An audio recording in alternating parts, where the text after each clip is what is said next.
আল্লাহ পাক কলম সৃষ্টি করেছেন। কি করেছেন?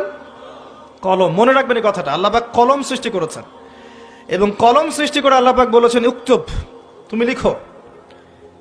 এটা কিরকম কলম আল্লাহ ভালো জানেন, আমরা জানি না, আমরা বিশ্বাস করি, কারণ আমরা গায়েবে বিশ্বাস করি। কলম বলেছিল মাযা আকতুব, আমি কি লিখব? আল্লাহ বলেছেন কিয়ামত পর্যন্ত যত কিছু হবে সবকিছু এই লাওহে মাহফুজে লিখে ফেলো। কলম প্রত্যেকটা সৃষ্টির তাকদীর লাওহে মাহফুজে লিখে ফেলেছে। আপনি দুনিয়াতে যাই করেন, আপনার রিজিকে যত দানা চাল আছে এর একটা দানা বেশি আপনি খেতে পারবেন না। আপনি পৃথিবীতে যত কষ্টই থাকেন, হতাশায় থাকেন, একটা দানা রেখে পৃথিবী থেকে আপনি যাবেন না। তাই রিজিকের জন্য ঘুষ, সুদ, দুর্নীতি, অন্যের সম্পদ আত্মসাৎ করা, প্রতারণা, সিন্ডিকেট, মাপে কম দেওয়া, এগুলো ছেড়ে দেন। আপনার রিজিক আপনার কাছেই আছে, কেউ কেড়ে নিতে পারবে না।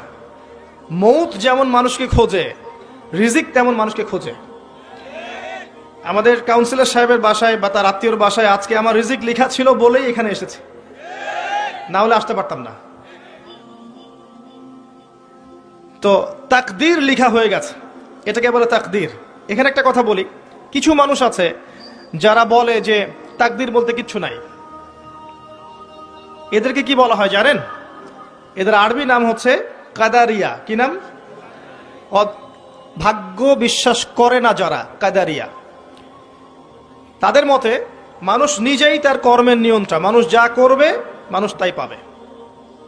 কোরআন থেকে তারা দলিলও দিয়ে থাকে, ওয়ালাইসা লিল ইনসান ইল্লা মা সাআ, মানুষ চেষ্টার বাইরে কিচ্ছু পাবে না, এরকম দলিল দিয়ে থাকে। নবী সাল্লাল্লাহু আলাইহি ওয়াসাল্লাম বলেছেন যারা তাকদীরে বিশ্বাস করে না তারা অসুস্থ হলে দেখতে যাবে না এবং তারা ইন্তেকাল করলে জানাজায় শরীক হবে না। আরেক শ্রেণী আছে তাকদীরকে টোটালি অন্ধের মতো বিশ্বাস করে, কর্মের স্বাধীনতায় বিশ্বাস করে না। তারা মনে করে যে ভাগ্যে যা লেখা আছে চূড়ান্ত এটাই হবে, আমার কাজের কোনো স্বাধীনতা নাই। এটা আরেকটা চরমপন্থী আকীদা। এদেরকে বলা হয় জাবারিয়া। কি বলা হয়? জাবারিয়া। তাদের দলিল ইন্নাল্লাহা আলা কুল্লি শাইইন কাদির, আল্লাহ পাক সমস্ত বিষয়ের উপর কর্তৃত্বশীল। দেখেন এই বইটাকে যারা নবী সাল্লাল্লাহু আলাইহি ওয়াসাল্লাম এবং সাহাবায়ে কেরামের বুঝ, আন্ডারস্ট্যান্ডিং অনুযায়ী বুঝেছে, তারা ইনশাল্লাহ পরকালে নাজাত পেয়ে যাবে। নিজেদের মতো করে যারা এই বইটাকে বুঝতে গেছে তারা কোরআন পড়েও বিভ্রান্ত হয়ে গেছে। পড়েও মানুষ বিভ্রান্ত হতে পারে। ইউদিল্লু বিহি কাসীরা ওয়া ইয়াহদি বিহি কাসীরা। আল্লাহ পাক এর মাধ্যমে অনেককে হেদায়েত দেন, অনেককে আবার পথভ্রষ্টও করে ফেলতে পারেন। কোরআন থেকে দলিল দিয়েই মানুষ পথভ্রষ্ট হয়ে যেতে পারে যদি কোরআনটাকে নবীর বুঝ অনুযায়ী না বোঝে, নিজের মন গড়া বুঝ অনুযায়ী ব্যাখ্যা করে।